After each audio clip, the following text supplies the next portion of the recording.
Alright, so in this video, I'm going to talk about how I advertised my snow removal / lawn mowing business in the beginning, how I did it, how I advertised starting off, what I did right and wrong, how I advertised today, and how I'm able to actually get phone calls all year round without having to pay for any advertising. Check it out. So when I first got into the snow removal business, I really didn't know anything about advertising or marketing or sales or anything like that, really. I'd been sort of interested in it, but I had no real world experience really selling services or anything like that.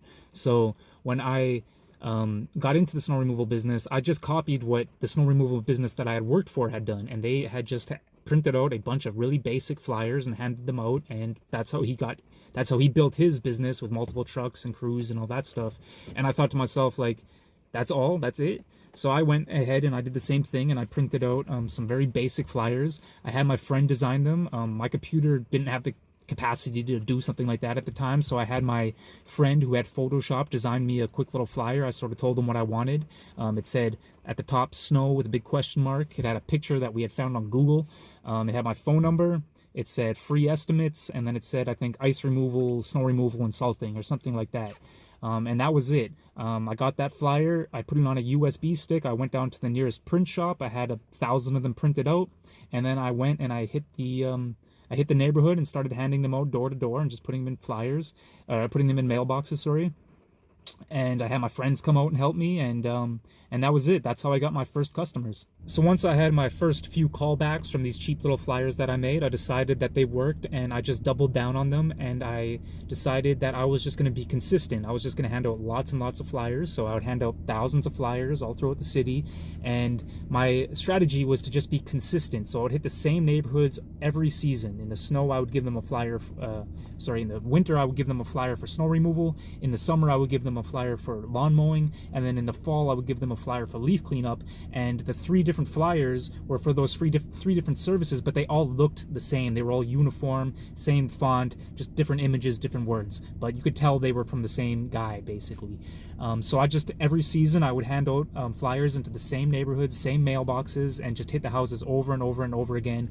And my thought process was, if they keep seeing me every year, they're gonna know I'm legit. I'm gonna develop familiarity bias, so people trust things that are familiar to them. So if they keep seeing my flyer over and over and over again, they're gonna trust me. So that was my thought process. And on top of that, it also helped me develop route density. So if you're constantly doing the same neighborhoods, you're picking up new customers in the same neighborhoods over and over and over again. Eventually, you have a lot of customers in one small neighborhood. So that's what I did. I was consistent over and over and over again, same neighborhoods, same houses, and advertise for different services, but with the same sort of uniform look, and just develop familiarity with people in the neighborhoods where I wanted customers. So this did work for me. However, it did take me years to develop enough clients to where I could call that my full-time income. It did take years and years of time. It took lots of footwork. It took lots of running around. And I was sort of limited to how many flyers I could even hand out, because there's just so many that you can do. So I was kind of limited, but over the years it did work, and that is how I started my business, and that is how I got off the ground. However, there were some things that I did wrong. One, the flyer was unprofessional looking. It did look kind of cheap. It was just a thin piece of paper with black and white image on it. It was nothing special. And it just didn't come across professional looking, which is what I wanted at the time, because when I first started my lawn mowing business, I didn't know what I was doing. So I didn't want people thinking that I was some high-class company, and then I come up there and I had never even used a line trimmer before. So I didn't want people getting the wrong impression. I wanted them to understand that I was just kind of a guy doing this as a side hustle. So I wanted the unprofessional look, but over the years, it just started bringing in the wrong kind of clientele, and it didn't work quite as well. So I did later move on to a more professional flyer. Another big thing that I did not do early on was I did not get online. I didn't have a Facebook, a Google, a website. I didn't have any sort of online presence whatsoever. So that was a big mistake that I had made. Also, the ice removal and the salting was a mistake, because I don't do those services anymore. Another mistake that I made was that I relied too heavily on the flyers that I had made, I did not do any door-to-door sales. And one of the great things about the snow removal business especially is that there's a high demand for you after a snowfall. So if you go out after a snowfall and try selling your services door-to-door, there's a pretty good likelihood that you'll get some work. And I didn't do that. I didn't want to do that. I wanted to just rely on the flyers. But I think had I gone out and done door-to-door sales, I could have grown a lot faster. So fast forward to today, what do I do now? Well, I still rely on flyers. That's still sort of my foundation, and I think it always probably will be. However, there's a big difference now, and that is, one, that my flyers are professional looking now. They're glossy, they're full color, they're actually door hangers instead of flyers. They have a logo, a slogan, they have some selling points, they're actually targeting a certain demographic. I'm looking to sell customers that want an easy-to-use service, not like a super fancy service or a cheap service. I'm trying to look for the easy-to-use category of people, so it's sort of targeting a certain demographic. And I'd say the most important thing that I have on there is my website. So I went ahead and I got a website made, and now all my flyers have my website all over them. And the idea is to put on the website the stuff that you can't put on the flyer. I mean, on a flyer, you're limited to how much info you can put on there before it just becomes too cluttered and messy looking. So my flyer is sort of the main thing. It kind of catches your attention. It sends you to my website, and at my website, that's sort of like a little salesman that I have. On there, you can see pictures of work I've done, so you know that I do work. You can see the quality of work that I do. On my website, I have reviews, so I have my Google reviews on there. You can see all the good things that people have to say about me. And thirdly, I have a frequently asked questions section where I have a bunch of questions that I commonly get and I answer them. So what this means is that after somebody gets the flyer, they go to the website, they can kind of weed themselves out. If they go through this and they're like, that's not the quality of work I want done, or he didn't get a good review, which is not the case in my case because it's all positive 5-star reviews.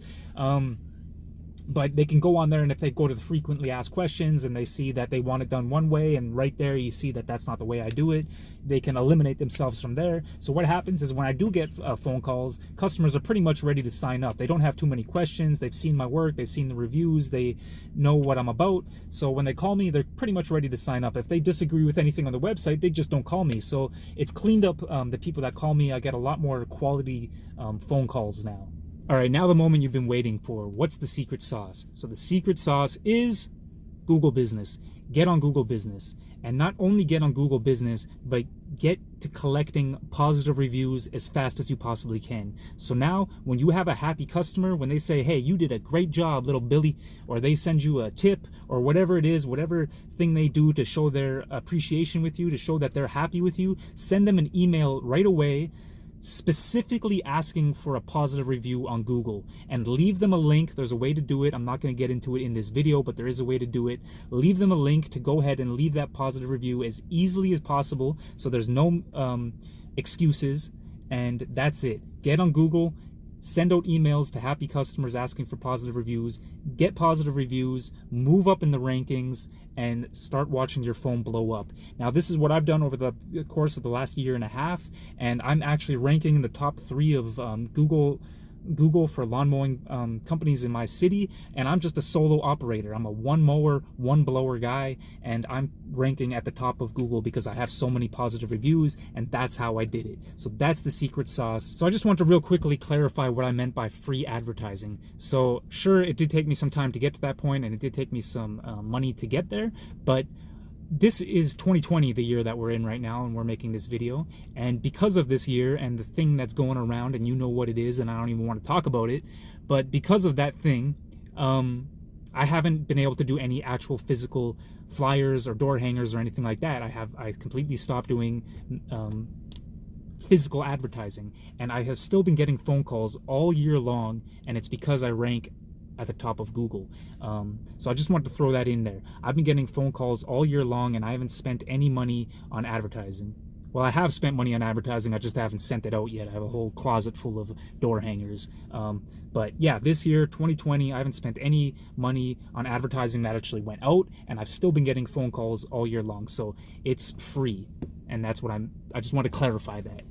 All right, so I just want to recap what I do real quick. So step number 1, I hand out flyers and door hangers. I stay as consistent as possible. I hit the same neighborhoods season after season, and I try to build familiarity bias and dense routes. The next thing I do is I link those physical flyers or door hangers to a website, and I drive traffic to my website. At my website, I use that to sell customers by providing pictures and by providing reviews and by providing a frequently asked questions section.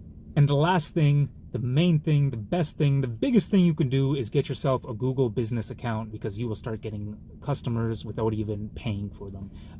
And the way you do that is by ranking high in Google, and the way you rank high in Google is by getting lots of positive reviews, and the way you get lots of positive reviews is by sending out emails to happy customers specifically requesting positive reviews with a link to do so. And that's it. That's my secret sauce. That's how I advertise. Take what you can from it. I hope it helped. Thank you for watching the video. Peace.